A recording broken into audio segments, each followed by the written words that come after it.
والصلاة والسلام على من لا نبي بعده. أعوذ بالله من الشيطان الرجيم. بسم الله الرحمن الرحيم.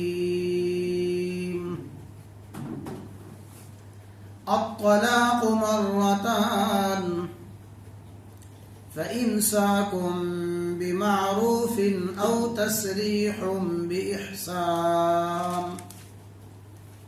وقال تعالى: فإن طلقها فلا تحل له من بعد حتى تنكح زوجا غيره.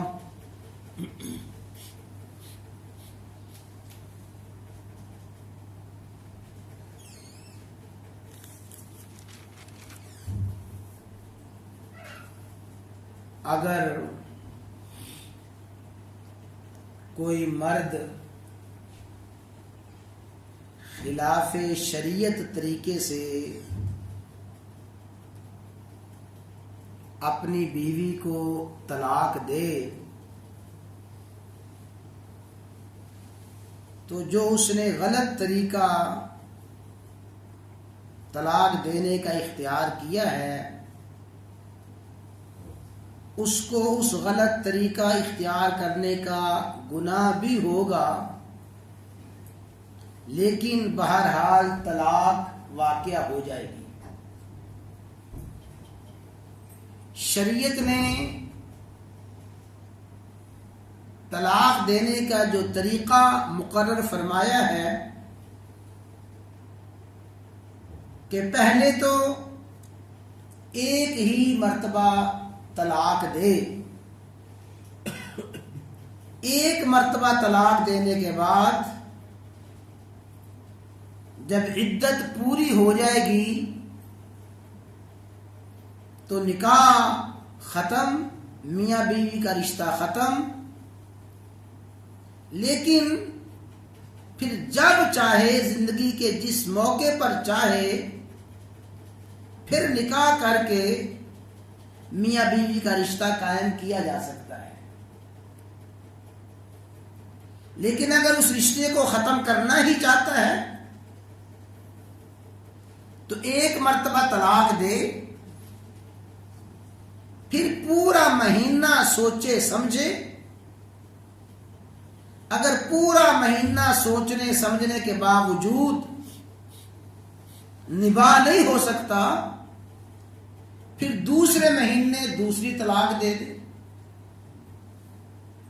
دوسری طلاق دینے کے بعد پھر بھی اس کے پاس سوچنے سمجھنے کا بڑا وقت ہے،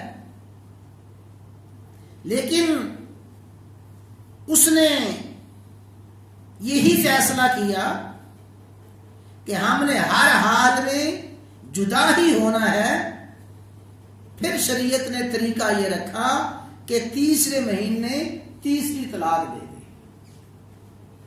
جب تیسری طلاق دے گا تو اب ہمیشہ ہمیشہ کے لیے جدائی ہو گئی۔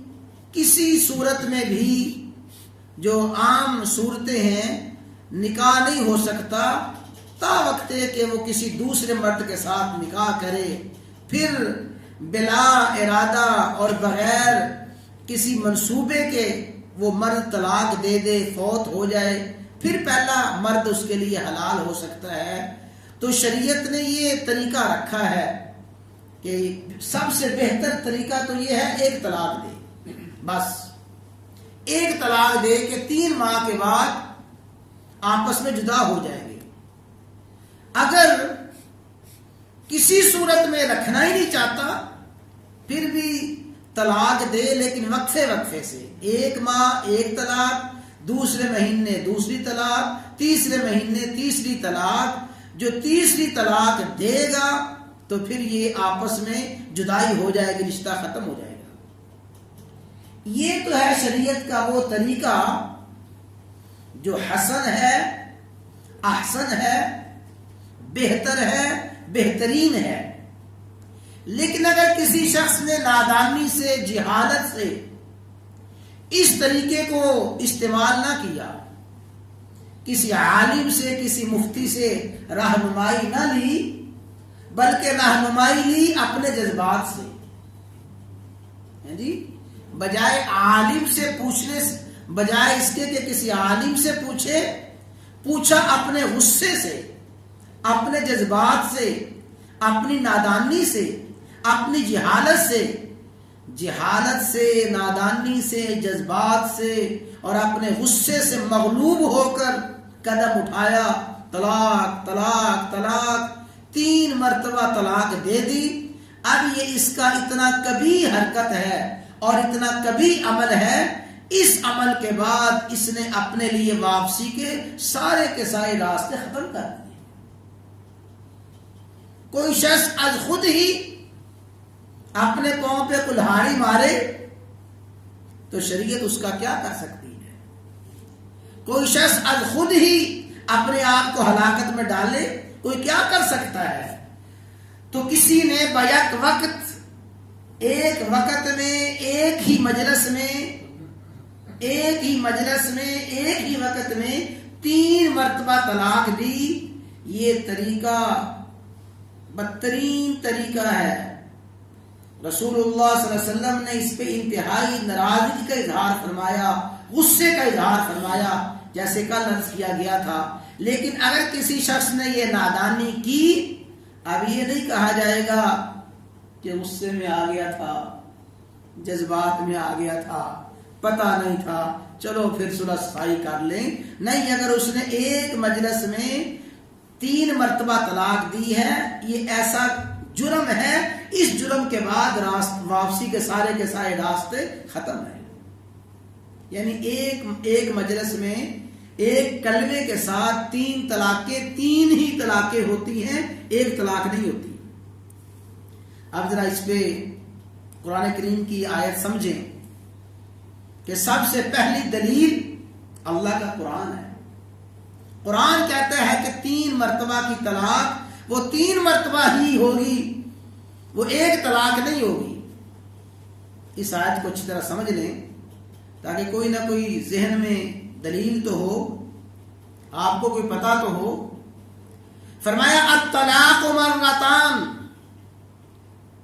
وہ طلاق جس میں رجوع ہو سکتا ہے، وہ طلاق 2 مرتبہ ہے. 2 مرتبہ تک طلاق دی ہے، رجوع ہو سکتا ہے. یعنی 1 مرتبہ طلاق دی، اس کو رجوع کرنے کا یعنی طلاق واپس لینے کا، صلح صفائی کا حق ہے. اگر 2 مرتبہ طلاق دی پھر بھی رجوع کرنے کا اور صلح صفائی کا حق ہے. لیکن اس میں مسئلہ یاد رکھ لیں، اس نے 1 مرتبہ جو طلاق دی ہے، 1 مرتبہ طلاق دینے کے بعد عدت کے اندر رجوع کر لیا، ٹھیک ہے، میاں بیوی کا رشتہ قائم ہے. لیکن یہ جو 1 مرتبہ طلاق دی ہے، اب یہ 1 مرتبہ کی طلاق ہمیشہ کے لیے باقی رہے گی. اب مرد کے پاس کتنی طلاقوں کا حق رہ گیا؟ 2. چاہے صلح صفائی ہو بھی گئی، پھر بھی یہ جو 1 مرتبہ طلاق دی ہے، یہ 1 مرتبہ طلاق باقی رہے گی. اسی طرح اگر اس نے 2 طلاقیں دے دی، 2 مرتبہ طلاق دی ہے، 2 مرتبہ طلاق دینے کے بعد صلح کر لی، صلح تو ہو گئی، رشتہ تو قائم اور دائم ہے، لیکن اب پوری زندگی مرد کے پاس طلاق کا حق کتنی مرتبہ ہے؟ 1 مرتبہ ہی رہ گیا. اگر اس نے زندگی کے کسی موقع پر 1 مرتبہ طلاق دے دی، اب 1 مرتبہ طلاق دیتے ہی رشتہ ہمیشہ کے لیے ختم ہو جائے گا. تو یہاں فرمایا، جو بات عرض کی جا رہی ہے کہ جس طلاق میں رجوع ہو سکتا ہے، صلح صفائی ہو سکتی ہے، وہ طلاق 2 مرتبہ کی ہے. اور آگے فرمایا فَإِن طَلَّقَهَا، اگر پھر اس نے طلاق دے دی، اس نے پھر طلاق دی، یعنی کتنی مرتبہ؟ 3ری مرتبہ. پہلے 2 طلاقیں دی تھی، پھر تیسری طلاق دے دی، پس جو ہی تیسری طلاق دی فلا تحل له، اب یہ مرد حلال نہیں ہے، من بعد تیسری طلاق کے بعد حلال نہیں ہے عورت کے لیے یہ مرد، حتی تنکح زوجا غیرہ، جب تک کہ کسی اور جگہ نکاح نہ کر لے۔ تیسری مرتبہ طلاق دیتے ہی رشتہ ہمیشہ ہمیشہ کے لیے حرام ہو گیا۔ اب یہ جو فرمایا نا فَإِن طَلَّقَهَا، اگر پھر طلاق دے دی، یہ جو فا ہے اس فا کو اہل علم اور اہل لغت کہتے ہیں فا کا استعمال ہے تعقیب بلا مہلت کے لیے۔ تعقیب بلا مہلت کا معنی یہ ہے ایک کام کرنا پھر فوراً ہی دوسرا کام کر لینا۔ تعقیب عقب سے ہے، ایک کام کے پیچھے بلا مہلت دوسرا کام کرنا۔ فا تعقیب کے لیے، تعقیب بلا مہلت کے لیے آتا ہے۔ ایک دو مثالیں سمجھیں۔ قرآن کریم میں ارشاد باری تعالی ہے فَإِذَا قَرَأْتَ الْقُرْآنَ فَاسْتَعِذْ بِاللَّهِ، جب تم قرآن کریم پڑھو تو قرآن کریم پڑھتے فَاسْتَعِذْ بِاللَّهِ، اللہ کی پناہ میں آ جاؤ۔ یعنی قرآن کریم کا ادب یہ ہے کہ جب قرآن کریم کی تلاوت شروع کرنے لگو تو اعوذ باللہ پڑھو۔ فَإِذَا قَرَأْتَ الْقُرْآنَ، جب قرآن کریم پڑھنے لگو فَاسْتَعِذْ بِاللَّهِ، تو پھر اللہ کی پناہ میں آؤ۔ یہ جو تعوذ اور قرات ہے جیسے یہ مہلت کے بغیر ہیں، جو ہی قرات شروع کرے اسی وقت اعوذ باللہ پڑھ لے، یہ ہے تعقیب بلا مہلت۔ قرات شروع کی اور بغیر مہلت کے اعوذ باللہ پڑھنا، تعقیب بلا مہلت۔ اور قرآن کریم میں ہے وَإِذَا قُرِئَ الْقُرْآنُ فَاسْتَمِعُوا لَهُ، جب قرآن کریم پڑھا جائے تو پھر اس کو کان لگا کے سنو۔ جیسے سماعت قرآن، قرآن کریم کا سننا اور قرآن کریم کی قراءت، ان میں مہلت نہیں ہے۔ جو ہی قراءت ہو اسی وقت کان لگا لو، جو ہی قراءت کرنے لگو اسی وقت اعوذ باللہ پڑھ لو، تو اسے کہا جاتا ہے تعقیب بلا مہلت۔ اب یہاں فرمایا فَإِن طَلَّقَهَا، اگر اس مرد نے طلاق دے دی اس عورت کو، فَإِن، پھر کا کیا معنی؟ پہلے دو طلاقیں دی تھی، پھر بغیر مہلت کے تیسری طلاق بھی دے دی، فَلَا تَحِلُّ لَهُ مِن بَعْدُ، اب یہ حلال نہیں ہے۔ یعنی قرآن کریم کی اس آیت سے بہت بڑی دلیل آ گئی کہ اگر کسی شخص نے بیک وقت 3 طلاقیں دے دی ہیں، بغیر مہلت کے دے دی، اس میں وقفہ نہیں کیا، بغیر مہلت کے بیک وقت ایک مجلس میں ایک ہی زبان سے 3 مرتبہ طلاق طلاق کہہ دیا، تو اللہ کا قرآن کہتا ہے اگر تیسری مرتبہ طلاق کہہ دیا ہے فلا تحل له من بعد، اب یہ حلال نہیں رہے۔ تو ایک مجلس کی 3 طلاقیں، وہ 3 ہی طلاقیں ہیں، نہ کہ ایک طلاق ہے۔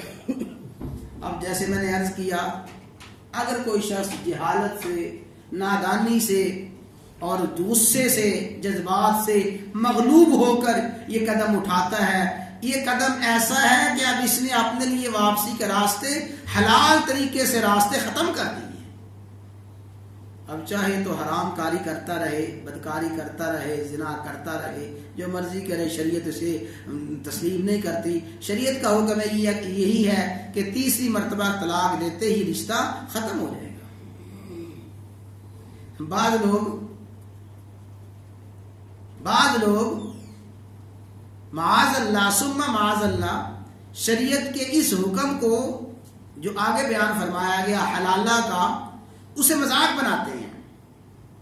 ہمارے ایک عالم فرمانے لگے کہ تو مجھے ایک شخص کہنے لگا حضرت حلالہ جائز ہے، حلالہ جائز ہے۔ میں نے کہا حلالہ بھی ناجائز ہے، حرام ہے۔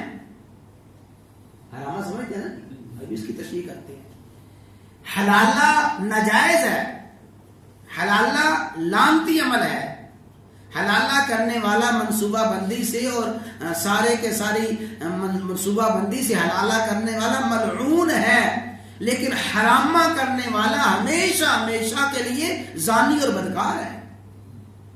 حرامہ کیا ہے؟ طلاقیں 3 طلاقیں دے دی ہیں، 3 طلاقیں دینے کے بعد پھر بھی اکٹھے رہ رہی ہیں، یہ حرامہ، حرام اور بدکاری اور زناکاری کا عمل۔ حلالہ بھی شریعت میں منصوبہ بندی سے حلالہ بھی جائز نہیں ہے، حلالہ پہ حلالہ کرنے والے کروانے والے پر لعنت فرمائی گئی، لیکن حرامہ تو ایسا عمل ہے، اس حرامہ کرنے والا ہمیشہ ہمیشہ بدکاری اور زناکاری کرتا رہے گا، تو نہ حلالہ جائز ہے نہ حرامہ جائز ہے، حلالہ بھی غلط ہے حرامہ بھی غلط ہے۔ بعض لوگوں کو حلالہ تو بڑا نظر آتا ہے کہ حلالہ ہے، حرامہ نظر نہیں آتا کہ حرام عمل کیا ہے۔ حرام عمل یہی ہے کہ 3 طلاقیں دی ہیں، 3 طلاقیں دینے کے بعد پھر بیوی کو گھر میں رکھا ہوا ہے، پھر میاں بیوی اکٹھے رہ رہی ہیں، یہ حرام اور بدکاری اور زناکاری کے زمرے میں آتا ہے۔ تو اللہ تعالیٰ فرماتے ہیں فَإِن طَلَّقَهَا، اگر پھر اس نے طلاق دے دی، کتنی مرتبہ طلاق دی؟ تیسری مرتبہ طلاق دے دی۔ اب تیسری مرتبہ طلاق دی اور بغیر مہلت کے دی، ہاں مہلت سے دے، بغیر مہلت کے دے، قرآن کریم نے عام بیان فرما دیا ہے۔ تیسری مرتبہ طلاق دی مہلت سے، پھر تو سارے ہی کہتے ہیں اگر وقفے سے طلاق دی ختم رشتہ، اور لیکن اگر بغیر وقفے کے اور بغیر مہلت کے طلاق دی پھر بھی رشتہ ہمیشہ ہمیشہ کے لیے ختم ہے۔ تو اصل مسئلہ یہی ہے، انشاءاللہ 2-3 احادیث درج کی جائیں گی۔ بھئی مسئلہ تو اصل یہ ہے کہ شریعت نے جو طلاق کا راستہ اختیار کیا ہے اور شریعت نے جو راستہ بتایا ہے اس راستے پہ چلے گا، اسی میں عافیت ہے، اسی میں آسانی ہے، لیکن چلے گا اسی وقت جب یہ قدم اٹھانے سے پہلے کسی سے رہنمائی لے، یہ قدم اٹھانے سے پہلے آ کے پوچھ لے۔ اگر بغیر پوچھے، بغیر رہنمائی لیے جذبات میں آ کے کام کر دے گا، بغیر سوچے سمجھے، تو پھر اس کا نتیجہ تو بھگتنا پڑے گا۔ کوئی بغیر سوچے سمجھے اور انجام کی پرواہ کیے بغیر جذبات میں آ کے، غصے میں آ کے کسی کو قتل کر دے، پھر قانون یہ نہیں کہے گا کہ غصے میں آ گیا تھا، جذبات میں آ گیا تھا۔ جب وہ جذبات میں غصے میں آ کے قتل کر دیا ہے، اب اس قتل کرنے کا انجام اس کو بھگتنا پڑے گا، دنیا میں بھی آخرت میں بھی۔ اس نے قدم غلط اٹھایا ہے، غلط قدم اٹھایا تو اس کا انجام بھی بھگتے۔ جب اس نے غلط قدم اٹھایا اور ایک مرتبہ بک دیا طلاق طلاق طلاق، یہ غلط قدم جو اٹھایا ہے اب اس کو اس کا انجام بھگتنا پڑے گا، اس کا نتیجہ بھگتنا پڑے گا۔ کیوں؟ اس نے جرم کیا ہے، جرم یہ کیا کہ شریعت کا علم نہیں سیکھا، شریعت کی رہنمائی نہیں لی، کسی عالم سے کسی مفتی سے پوچھا نہیں ہے، اپنے جذبات میں آ کے قدم اٹھایا ہے۔ جب جذبات میں غصے میں قدم اٹھایا ہے اس کو اس کا انجام بھگتنا پڑے گا۔ اب ایک انجام تو وہ ہے جو محض دنیا کی سزا تک ہے، اور ایک انجام وہ ہے جو دنیا کی سزا بھی بھگتنی ہے اور آخرت کی سزا بھگتنی ہے۔ تو ایمانداری سے بتائیں دونوں انجام میں بہتر انجام کون سا ہے؟ صرف دنیا میں سزا بھگت لے، وہ کتنا بدقسمت بد نصیب ہے جو محض دنیا کی سزا سے بچنے کے لیے آخرت کی سزا کو اپنے سر لے رہا ہے۔ دنیا کی سزا بھگت لے، جدائی ہو گئی، اب بچوں کا مسئلہ ہے وہ بھگتے، خاندانوں کی تفریق ہو گئی، یہ جتنے مسائل ہیں بھگتے، دنیا کے مسائل بھگت لے، دنیا کے مسائل بھگت لے گا لیکن آخرت کے مسائل سے بچ جائے گا۔ اور ایک وہ ہے جو دنیا کے مسائل سے بچنے کے لیے 3 مرتبہ طلاق دینے کے باوجود پھر اکٹھے رہ رہی ہیں۔ بچوں کا مسئلہ ہے جی، چھوٹے چھوٹے بچے ہیں، بچے جوان ہو گئے ہیں، خاندان کا مسئلہ ہے، فلاں مسئلہ ہے، دنیا کے مسئلے حل کرتا رہے گا لیکن اپنی آخرت کو بگاڑ لے گا۔ ہمیشہ ہمیشہ کی زناکاری اور بدکاری حرام کاری اس کے کھاتے میں لکھی جائے گی. اس حوالے سے انشاءاللہ 2-3 احادیث بھی عرض کی جائیں گی کہ احادیث میں بھی یہی مسئلہ سمجھایا گیا کہ بیک وقت 3 مرتبہ کی طلاق وہ 3 مرتبہ کی طلاق ہی ہے, ایک طلاق نہیں ہے. ایسی طلاق کے بعد مرد کو رجوع کا کوئی حق حاصل نہیں ہے. اللہ تعالیٰ سمجھنے کی توفیق عطا فرمائے.